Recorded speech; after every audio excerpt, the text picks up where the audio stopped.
I want to bring this forward because I'm more of a, I've got a forehead that I don't want anyone to see sort of person. Embrace the forehead. I can't, I've always had a big forehead. I don't embrace it too much.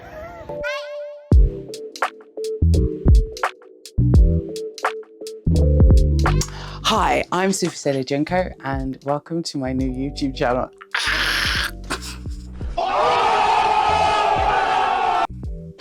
Oh my god! I know I keep saying this, but I'm finally doing it. It's only taken me like 15 years to pull my finger out and actually just do it, you know?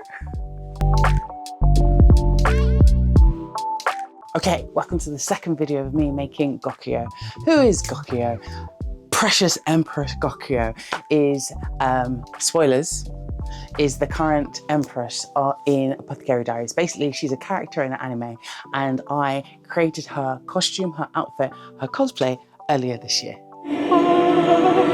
I like to think I did a good job, and I've been meaning to get the video out of how I put her together. So this is the second video of how I did Gyokuyō.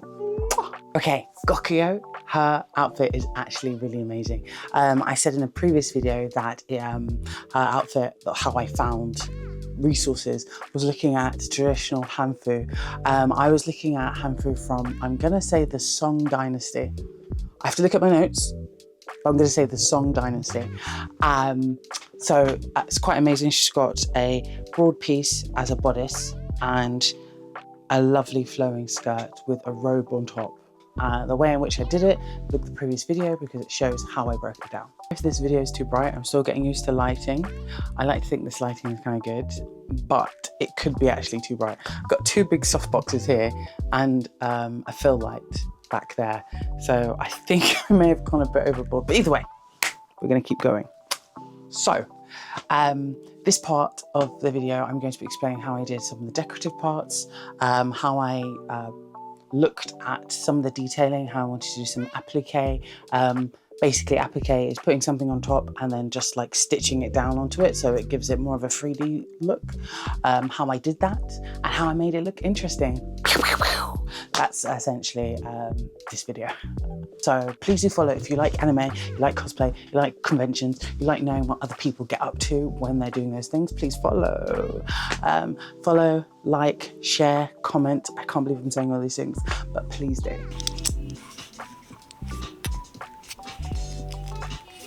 The front, the kind of sash part. So if I zoom out, a bit, you can see what I'm talking about. So she's got a long sash. I did it in satin. I'm using some random lace that I had. I got down from the local Asian fashion haberdashery. So yeah, it looks really good. What I did was just cut up loads of lace, loads of bits, and thought, okay, yeah, I'll make it work. So we're just gonna add some more. I think I've got a pattern. I need to fill this space here.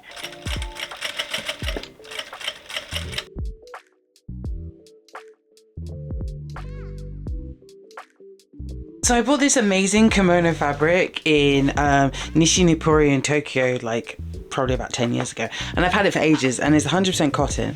And I thought maybe this could give it a bit of a punch to the front part of the bodice. You know, just as a nice little trimming on top, you know, something slightly different. I do know this is cotton and that is a polyester satin. I do know this. So it may not look okay, but I'm gonna try it anyway. And look at the patterning, you know, it's so elaborate and it's so pretty and it's this nice red, and you know when you've just been sitting on a fabric for too long and you just got to use it, otherwise it's, you know, it's just gonna rot. So yeah, I'm gonna use it. I'm only gonna take this slither. I may have to take two depending. I haven't measured out because, you know, I'm a cowboy. I play by no rules. So yeah, wish me luck, guys. But look at the detailing. Look how pretty it is. Sorry, I'm moving so erratic. You can see the stitching. You can see the patterning.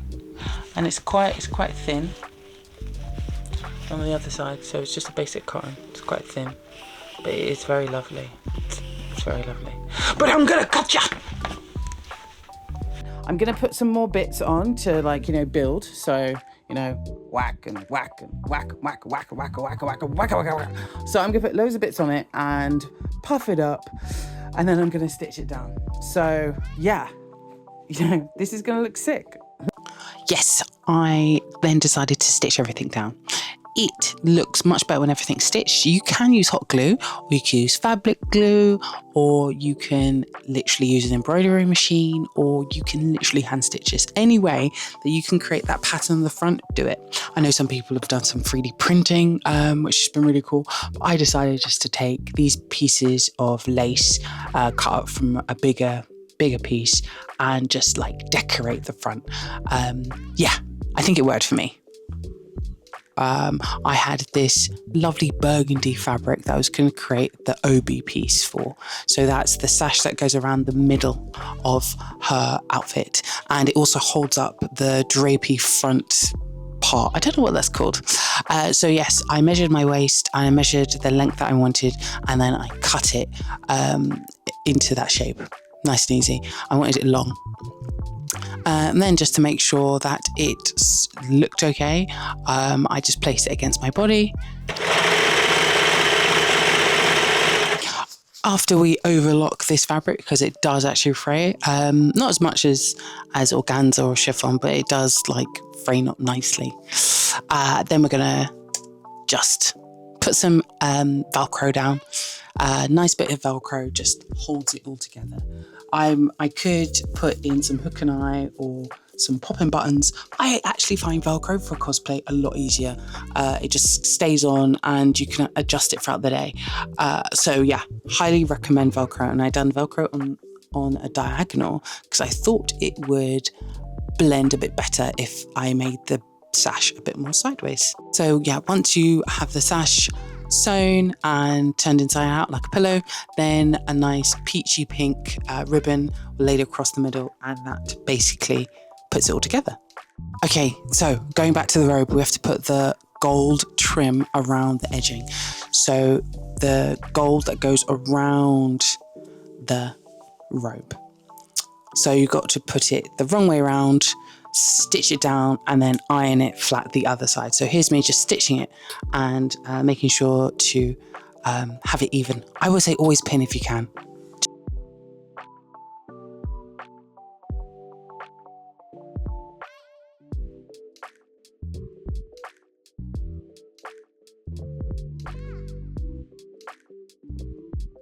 And lastly, with the robe, we are going to add this lovely peachy chiffon around the edging of the sleeves. So I'm just doing a quick hand pleat, nice and easy, nothing too intense. And I thought it would really be nice to have this nice little gold trim around the edge of the sleeve as well. So it makes it a bit more affluent. Affluent?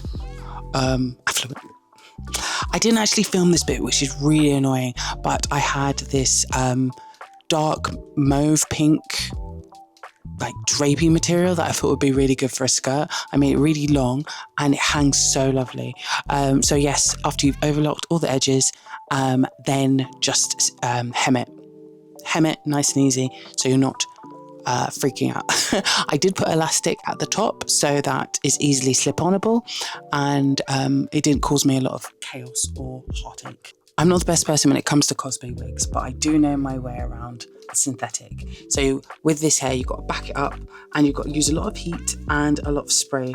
I did create some wefts. I didn't film it, unfortunately, because I was in such a rush. I had only a couple of hours. But yeah, now it's all done. And I went to a lovely photo shoot with my Apothecary Diary buddies. And I put their cosplay details in the description. So do check them out and give them a follow.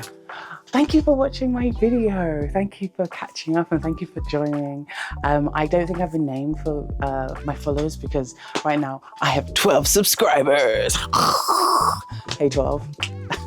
But yes, if you like my content, if you thought my video was helpful, if you have any questions, please do leave a comment below and I will try and get back to you. Additionally, please like, because as a new YouTuber, likes are my lifeblood. So please like and share it with a friend if you feel like they want to do an Apothecary Diaries cosplay. And also, you know, send some love. Was that 3? No, 4. Send some love. Anyway, have a great day. Bye.